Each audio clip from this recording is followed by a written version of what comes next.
The impact of religion and Sufism on arts in Sudan. It is my great pleasure the audience welcome you to this new episode.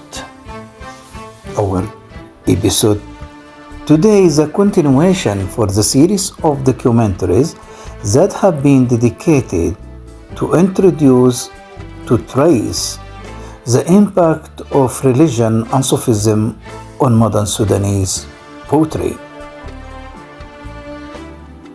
Our focus today goes to handle one of the greatest modern Sudanese poets that ever the country has given. In our presence today, the celebrated, the influential, and the prominent modern Sudanese poet, Salah Ahmed Ibrahim. So Salah Ahmed Ibrahim, 1933-1993, is the focus of our meeting today. A Sudanese literary writer, a poet, and diplomat. Salah Ahmed Ibrahim is considered one of the most important Sudanese poets of the first generation after the country's independence, marking the transition from literary romanticism to social realism. So as I told in our presence today, Salah Ahmed Ibrahim, and in more than one episode we try together to trace the impact, the influence of religion, of Sufism in his poetic production. And before having his examples and samples out of his writing, out of his poetic production, it is essential, first of all, providing his biography.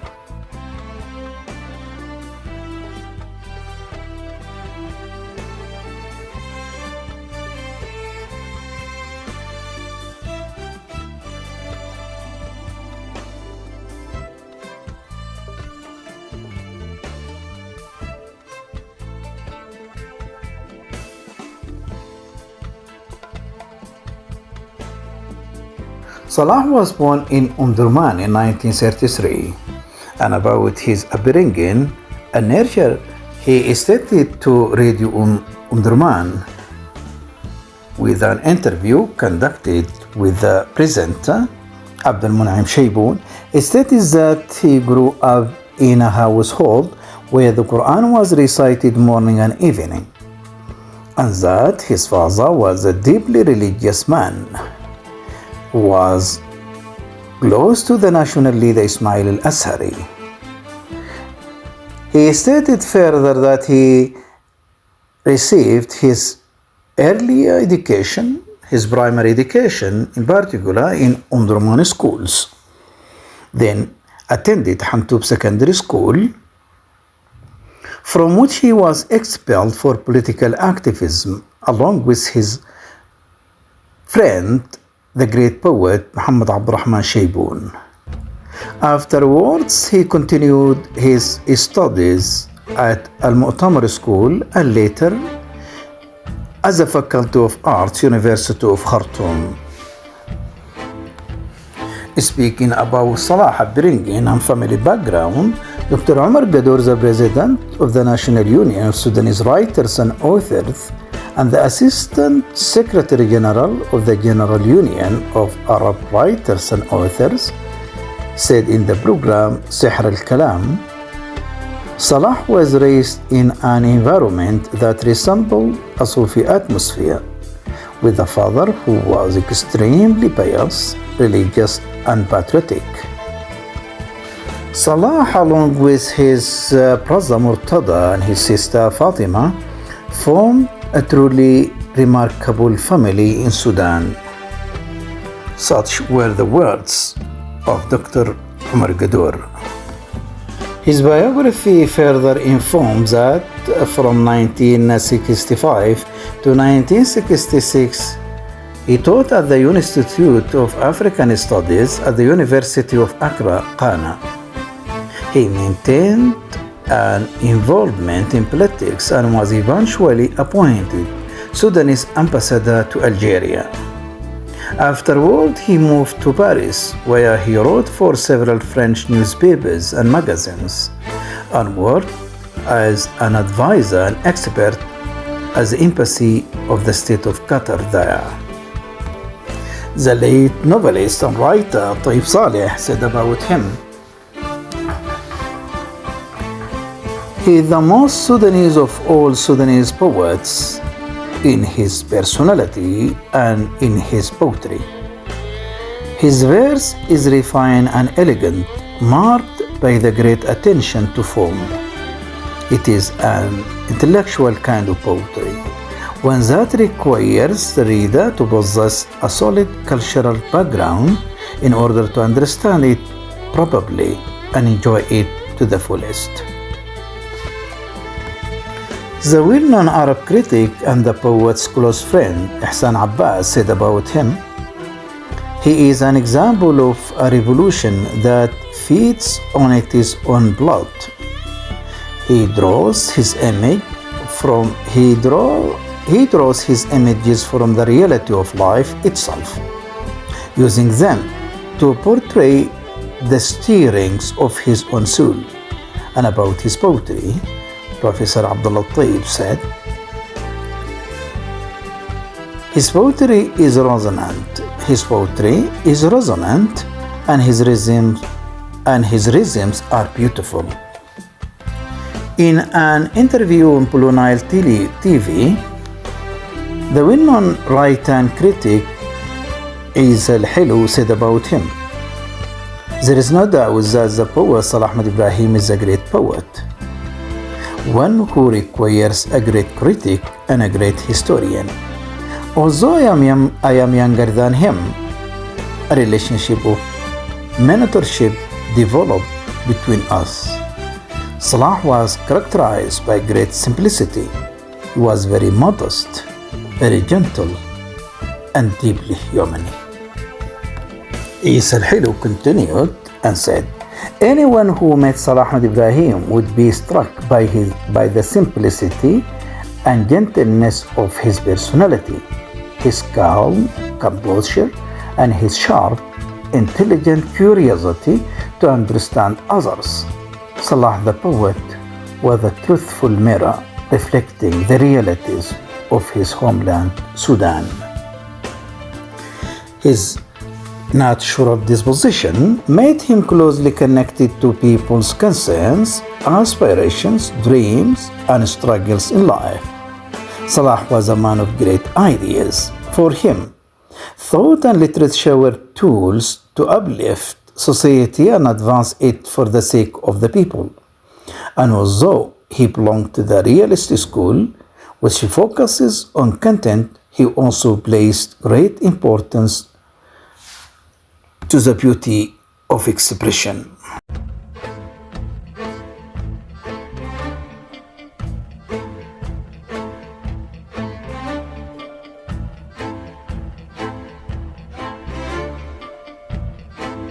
In an interview on Sudan television with the late Ibrahim Ahmad Ibrahim, the well-reputed poet Taysir al-Hassan said about Salah,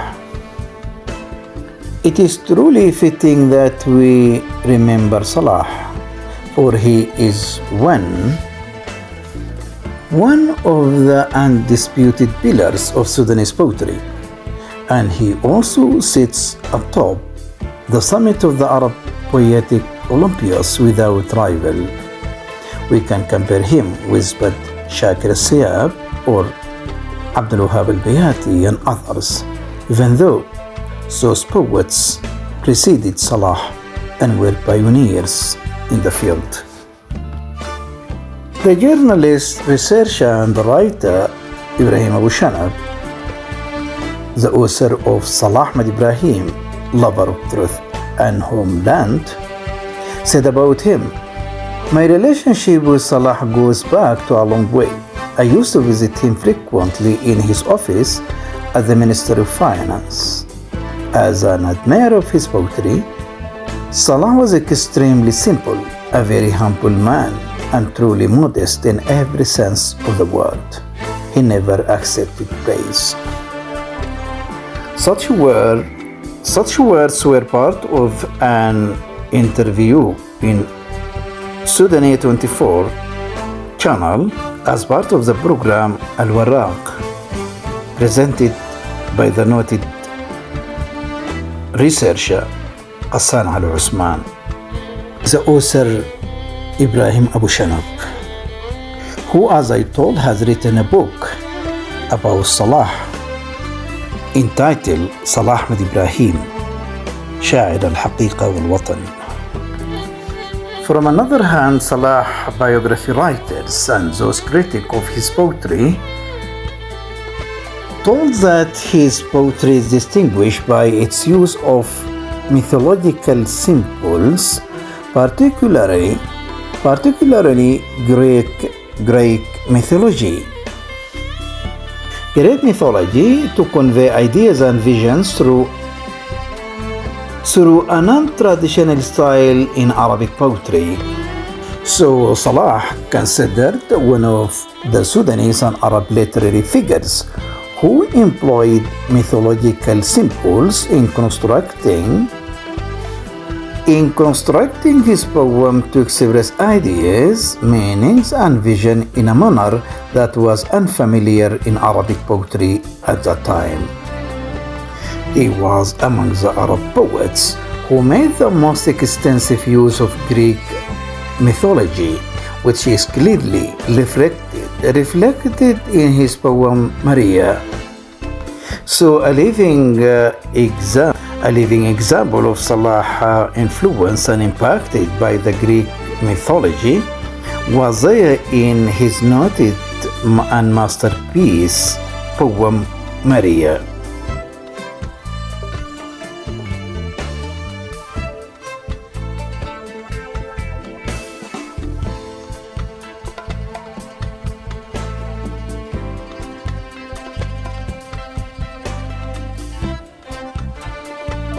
On his major writings, Salah Ahmed Ibrahim has provided the literary sectors of the Arabic language with so numerous and masterpieces in literary production. So his contribution in the field of poetic production, Salah has provided the Arabic library with so great and celebrated as well as masterpieces of poems. Such were collected in numerous collections. And for this, the audience, just I would like stating part of his poetic diwan. We start with the Ebony Forest, Qabat al-Abanus, that has been published in the year 1959. And then he has his work, The Rage of the Hababai, Qadbat al-Hababai. Moreover, he has his noted masterpiece, Death and Us, نحن والردى. In addition to that, he has his work, The Trial of the Poet Before the Unjust Sultan. Moreover, he also co-published a short story collection titled The La Petite Bourgeoisie with the writer Ali al-Mak. So the audience, what I have stated, this is, by the way, the major literary works of our poet, celebrated the remarkable poet Salah Ahmed Ibrahim. In a literary study about Sudanese poetry, Salah Ahmed Ibrahim was described as the most important Sudanese poet of his generation, as in his poetry there is all the yearning, all the frustration of his generation. He writes his poetry with miraculous ease and beauty. Salah was also noted for his socialist realist fiction, of which he was a notable proponent.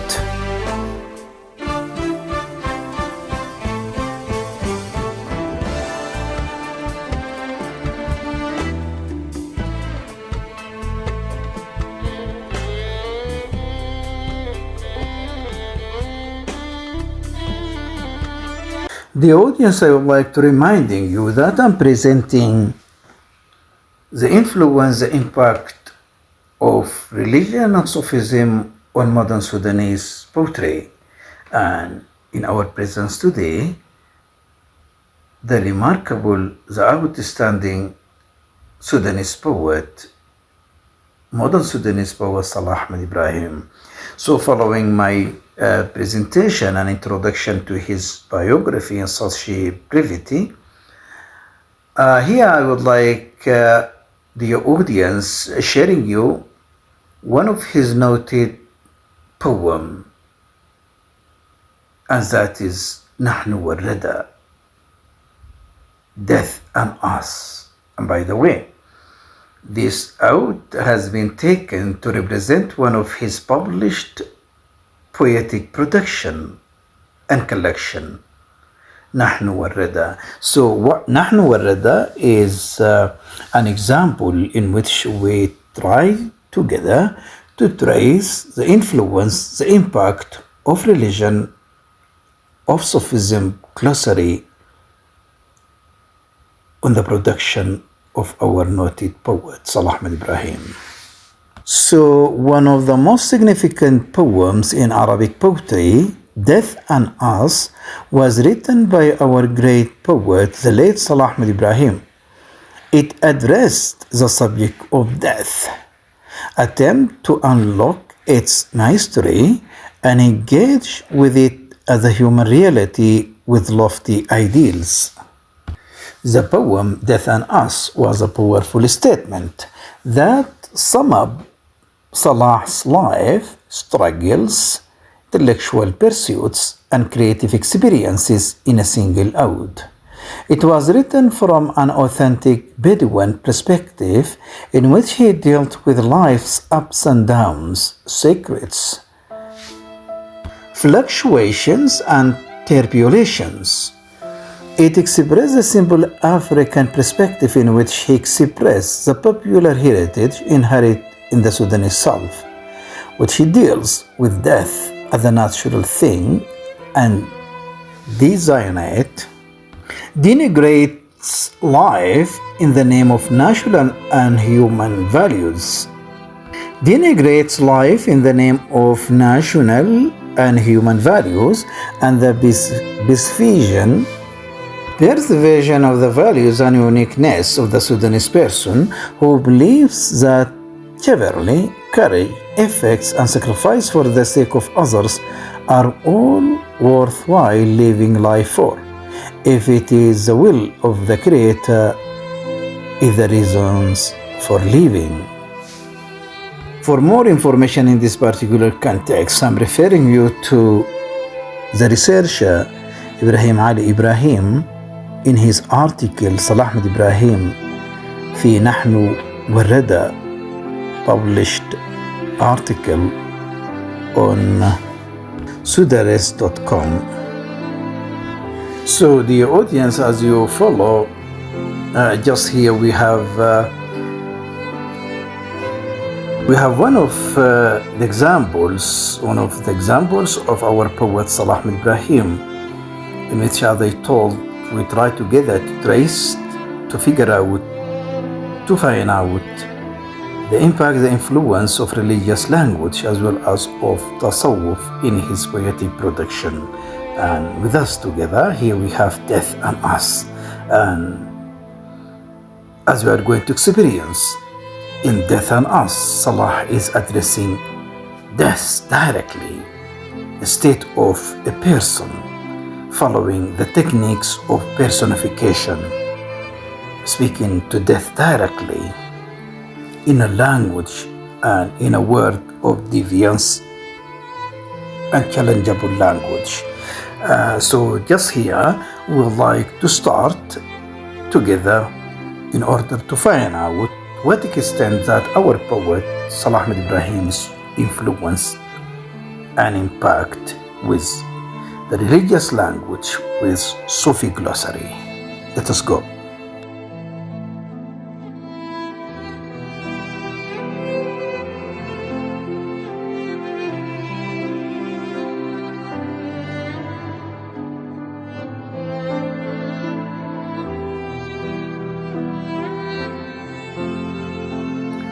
يا زكي العود بالمطاة الصماء والفاس تشظى وبنار لها ألف لسان قد تلظى ضع على ضوئك في الناس اصطبارا ومآثر مثل ما ضوع في الأهوال صبرا أهل ياسر فلئن كنت كما أنت عبق فاحترق. So as you listen, the audience, to these lines, by the way, the influence of the religious language is there in the word talazza. For in the Holy Quran, Allah subhanahu wa ta'ala said, فَأَنذَرْتُكُمْ نَارًا talazza. Moreover, another influence and impact with the religious language, with the religious teachings, is there in Sabran Alu Yasir.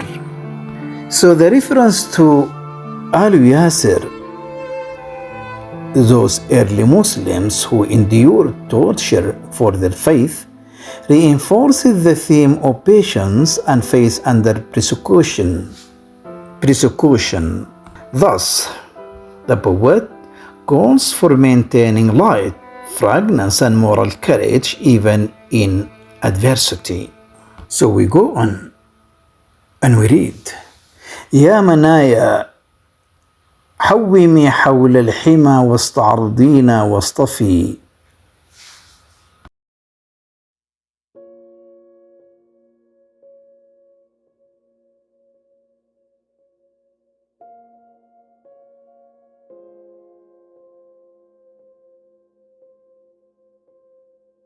واصطفي كل سمح النفس بسام العشيات الوفي الحليم العفي كالأنسام روحا وسجايا أريحي الوجه والكف افترارا وعطايا فإذا لاقاك بالباب بشوشا وحفي بضمير ككتاب الله طاهر انشب الأصفار في أكتافه واختطفي وأمان الله منا يا منايا كلما اشتقت لميمون المحيا ذي البشاير شرفي تجدين مثلا في الناس ساير نقهر الموتى حياة ومصائر.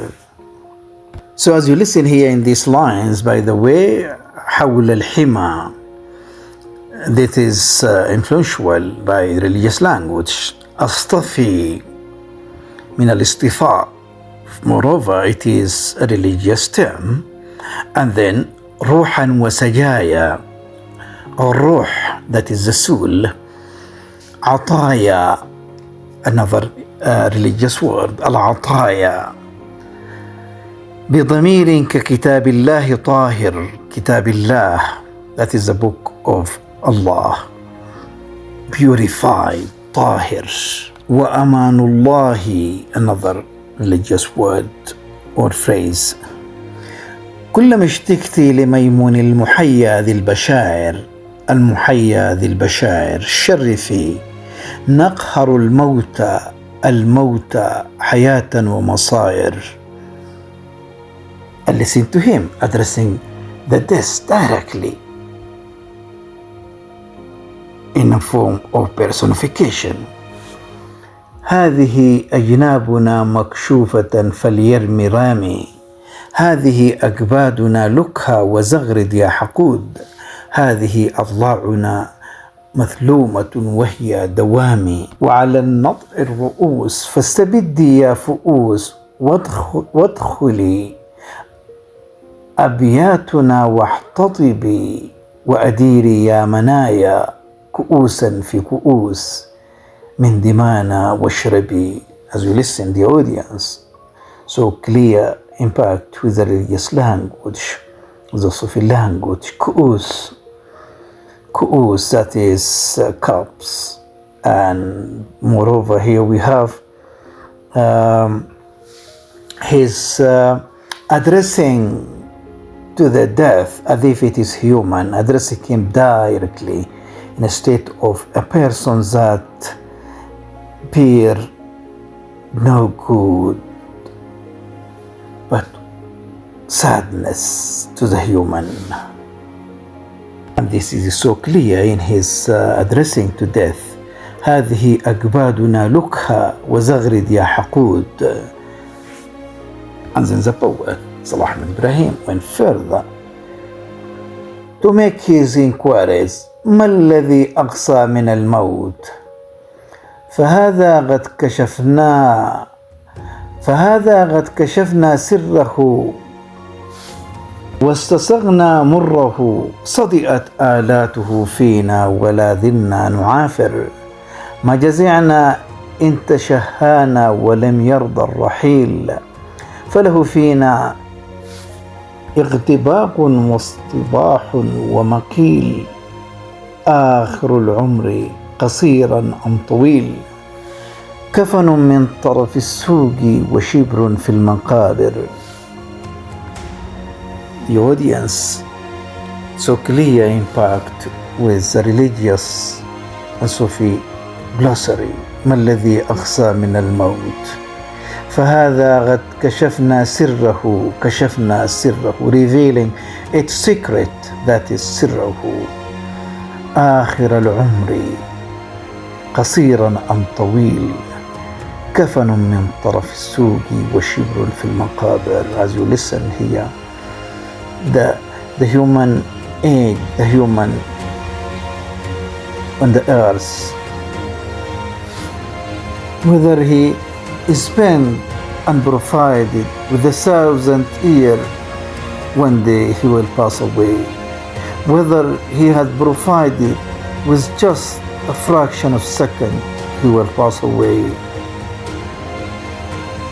And at the end, no more than a coffin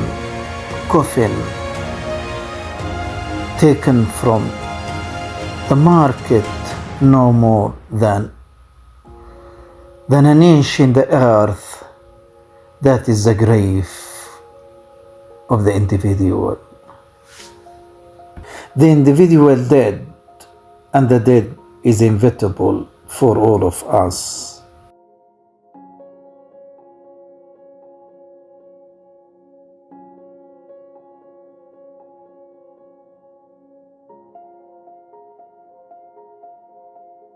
To him. This word, the audience, here we have masra wa turuq. Masra here, it is a religious word, by the way. Al-masra min al-isra min al-sari. الدنيا لأخرى تستبق. نفذ الرمل على أعمارنا إلا بغايا. تنتهي عمرا فعمرا وهي ند يحترق. منحنت قاماتنا من حمل أثقال الرزايا. فلنا في حلك الأهوال مسرى وطرق. فإذا جاء الردى كشر وجها مكفهرا. عارضا فينا بسيف دموي ودرج ومغيرا. بيد تحصدنا ولم نبدل الموت ارتعادا أو فرق. نترك الدنيا وفي ذاكرة الدنيا لنا ذكر وذكرى من فعال وخلق. ولنا إرث من الحكمة والحلم وحب الكادحين. وولاء حينما يكذب أهليه الأمين. ولنا في خدمة الشعب عرق. So as you listen, the audience, many religious terms in this. So also as you listen here, we have his word Mughira. And Mughira in Sufi language, it is there in their belief on what is known as al-Maghara, and as it is also denoted al-Ighara, and this is so familiar to Sudanese Sufis. In their language, in their culture, is what is known as al-Ighara, which is what is descent upon the individual of unexpected violent act. And listen to him while he's saying نترك الدنيا وفي ذاكرة الدنيا لنا ذكر وذكرى من فعال وخلق. So this is just here we have fi'al, acts and manners, and by the way this is the legacy of the individual when he passed away. He left nothing but the good deeds, the good manners stand as a memory, stand as a witness and trace of his good acts and manner. Listen to him while he's saying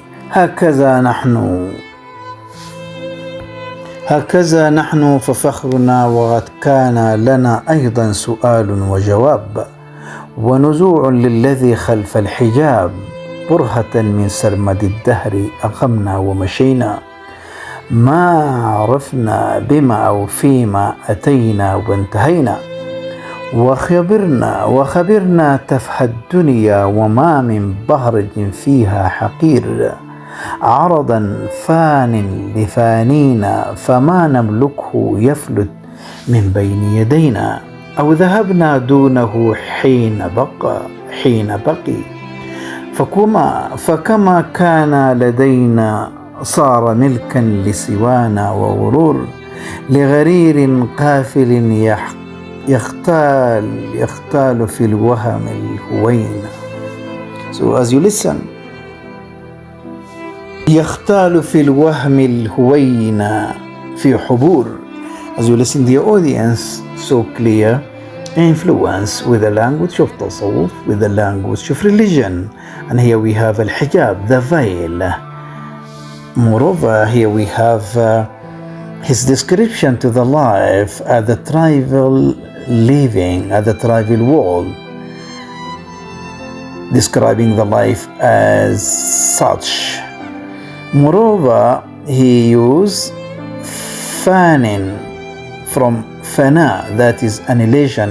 It is a Sufi terminology. That is the concept of al-fana, fanin li fanin. And this is also indicate that no one will remain forever in the life, only Allah subhanahu wa ta'ala. For all of the creatures will perish away, annihilated. فان لفانينا فما نملكه يفلت من بين يدينا، أو ذهبنا دونه حين بقي، فكما كان لدينا صار ملكا لسوانا. And this is just the cycle of life, generation after generation. وغرور, describing the situation as غرور لغرير قافل, use these religious words, that is غافل من الغفلة, and that is headlessness. يختال في الوهم illusion, الهوينة في حبور, the words also حبور here. So the audience, as you listen and as you follow, just here we are introducing the first part of our series of documentaries of the impact, the influence of religion and tasawwuf from the writing of modern Sudanese poets. And as you will follow me, just in our presence today, the remarkable, the prominent Sudanese poet Salah Ahmed Ibrahim. And just here we experience together one of his contribution in the field of such influence, such impact. And as you follow here, we have his poem نحن والردى. So in نحن والردى, just we finish the first part and then we go on to the second part in another episode. So till seeing you in the second part of نحن والردى, I would like to say Assalamu alaikum wa rahmatullahi wa barakatuh.